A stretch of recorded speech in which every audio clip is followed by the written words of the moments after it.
keçirən, özünə və ya ətrafdakılara təhlükə yaradan bir insanın qarşısında dayananda rəsmi orqanlar iki seçimlə üz-üzə olurlar. Ya müdaxilə etməlidirlər, ya da özlərini kənarda saxlamalıdırlar. Lakin şəxs razılıq vermədi deyərək hadisəni izləmək əslində məsuliyyətdən imtina etmək deməkdir.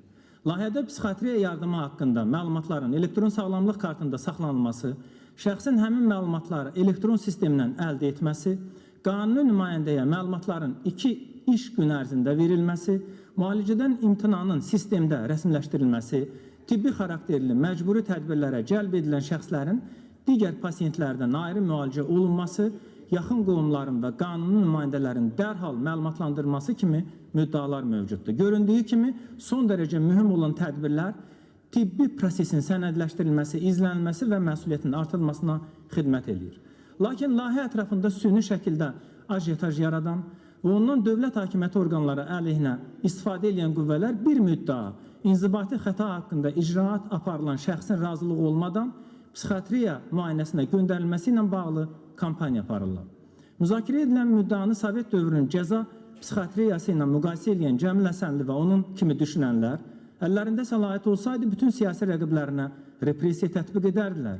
Halbuki zəfərimizi belə tanımayan qüvvələr qanunun mətnini diqqətlə oxusaydılar, 3 mühüm məqamı aydın görərdilər. Birincisi, söhbət istənilən vətəndaşdan və ya siyasi fəaldan getmir, barəsində inzibati xəta haqqında icraat aparılan şəxsdən gedir. İkincisi, psixiatriya yardımının gecikdirilməsinin şəxsin özünün və ya başqa şəxslərin həyat və sağlamlığı üçün təhlükə yaratması şərti mövcuddur. Üçüncüsü, prokuror və ya digər səlahiyyətli vəzifəli şəxs psixi xəstəlik diaqnozu qoymur.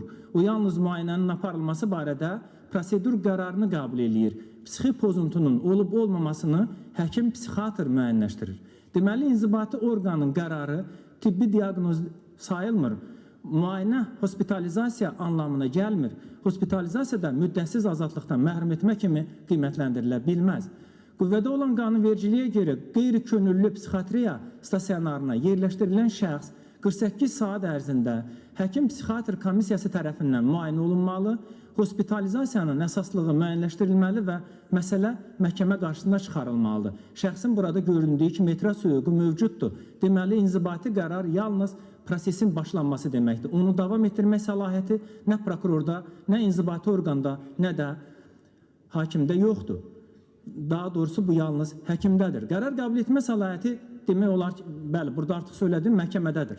Bəs demokratik dövlətlərdə bu vəziyyət necədir? Böyük Britaniyanın psixi sağlamlıq aktının 136-cı maddəsinə əsasən polis ictimai yerdə psixi pozuntu əlamətləri göstərən və təcili qayğıya və nəzarətə ehtiyacı olan şəxsi onun özünü və başqalarını qorumaq məqsədi ilə təhlükəsiz yerə aparmaq səlahiyyətindədir. Şəxs orada həkim və təsdiqlənmiş psixi sağlamlıq mütəxəssisi tərəfindən qiymətləndirilir. 25-ci ildə qəbul edilən islahatlar çərçivəsində qanun daha da sərtləşdirilib. Fransada razılıq olmadan psixiatriya yardımı şəxsin psixi vəziyyəti onun razılıq verməsi mümkünsüz olduqda və dərhal tibbi yardım tələb edildikdə tətbiq olunur. Göründüyü kimi, yəni beynəlxalq praktikada geniş tətbiq olunan bu qanunvericilik aktı Fransada prefektin, Britaniyada polisin, Azərbaycanda isə prokurorun prosesi başlatması üçündə də inzibati proses eynidir. Lakin son anda verilən qərar məhkəmə vasitəsiylədir. Ona görə də bu qərarı hər hansı bir siyasi baxımdan qiymətləndirilməsini doğru saymırıq və onun lehinə səs verəcəyik. Sağ olun. Sağ olun. Vasil Qafarov, buyurun.